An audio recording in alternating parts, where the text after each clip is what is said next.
Ao nosso canal do YouTube. Meu nome é Davi Robson, sou professor.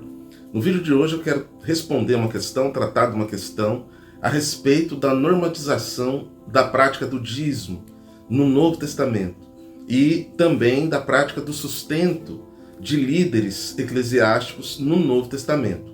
Eu quero tratar dessa perspectiva, obviamente abordando aí textos do apóstolo Paulo, a fonte normativa da igreja, abordar também documentos da igreja primitiva que tratam desse assunto, e o livro de Atos. Ali em Atos 15 nós temos normatizações com relação à forma, prática da igreja na nova forma ali do cristianismo.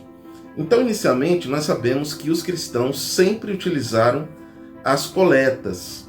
Os cristãos sempre levantaram ofertas voluntárias para diversas finalidades. Este ato da igreja sempre foi voluntário, sempre houve esta prática voluntária na igreja. Em Atos 15, nós podemos perceber ali a normatização de que os cristãos gentios, aqueles que não vinham do judaísmo, deveriam então ser livres das práticas da lei. Isso significa para nós que o dízimo também aqui começa a ser de alguma forma relativizado em termos da ideia dos 10%. E Gálatas também nos traz informações sobre esta liberdade com que os novos cristãos deveriam enfrentar o cristianismo, enfrentar a vida social dentro do cristianismo. No entanto, a prática era sim as ofertas, a prática era que os cristãos voluntariamente trouxessem doações, inclusive como presentes, como doações aos próprios líderes da igreja cristã. Então, para essa pesquisa, eu quero partir, obviamente, do texto mais antigo. Então, perceba o que Paulo diz em 1 Tessalonicenses, capítulo 2, verso 9 e 10. Ele diz assim: Irmãos, certamente vocês se lembram do nosso trabalho esgotante e da nossa fadiga. Trabalhamos dia e noite para não sermos pesados a ninguém, enquanto lhes pregávamos o Evangelho de Deus. Então perceba que aqui Paulo está pregando o Evangelho de Deus e trabalhando, e tendo o seu sustento. Então perceba que Paulo reconhece aqui o seu direito como trabalhador do Evangelho de receber, de ter o sustento. Mas ele diz que voluntariamente ele também não queria ser pesado a esta comunidade e abre mão do seu direito de receber.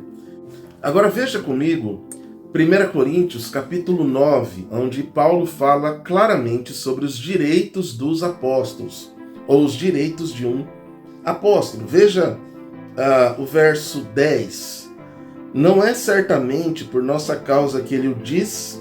Sim, isso foi escrito em nosso favor, porque o lavrador, quando ara, e o debulhador, quando debulha, devem fazê-lo na esperança de participar da colheita.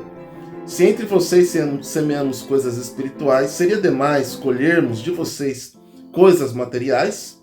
Se outros têm o direito de ser sustentados por vocês, não o temos nós ainda? Mas nós nunca usamos desse direito, ao contrário, suportamos tudo para não colocar obstáculo algum ao Evangelho.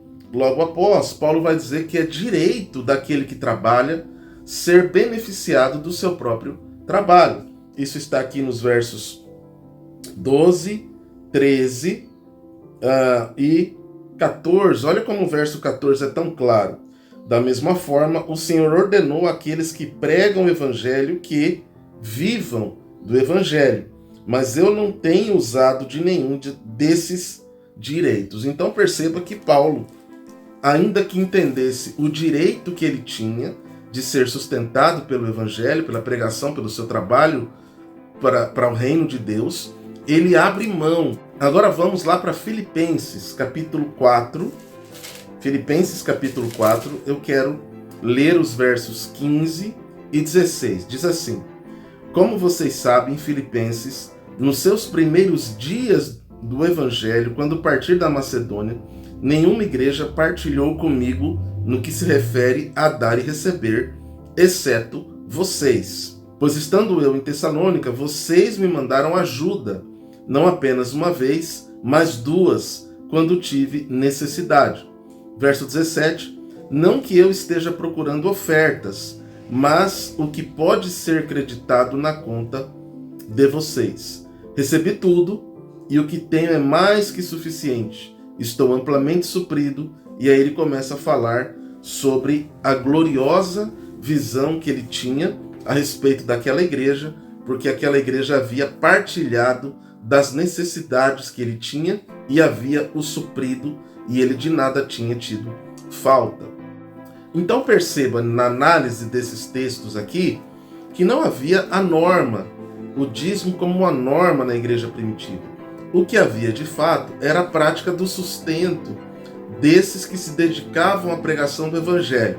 Nesse contexto primitivo, estamos falando dos profetas e dos mestres.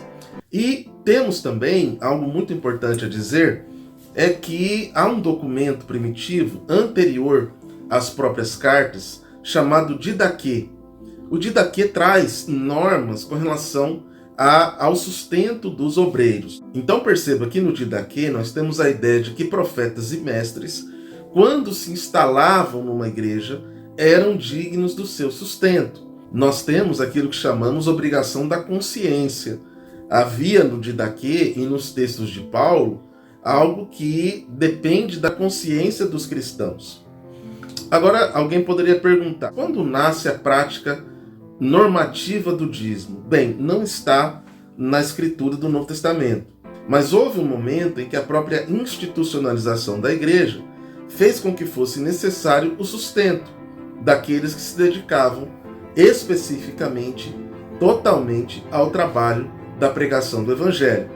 Com relação a essa normatização, nós temos uma primeira citação com Cipriano de Carta, um pai da igreja, que afirma que os líderes deveriam viver sem ansiedade com relação ao tempo presente, deveriam ser honrados pela comunidade se eles estivessem servindo dia e noite.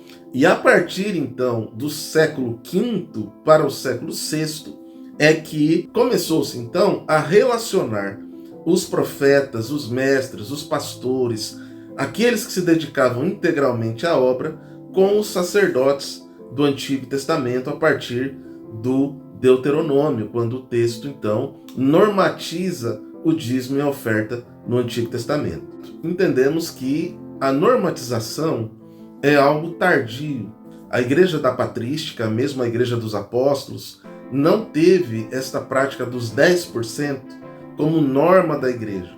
A igreja tinha, sim, a prática do sustento, de dar aos profetas, apóstolos, aqueles que serviam integralmente à igreja, o seu sustento, a sua dignidade, porque eles deveriam viver sem ansiedade, eles deveriam ser honrados e eles deveriam também servir ao evangelho dia e noite. Nesse sentido, havia a ideia das primícias. Os primeiros frutos no primeiro dia da semana deveria ser dedicado às ofertas voluntárias para o sustento dessas pessoas que ali trabalhavam.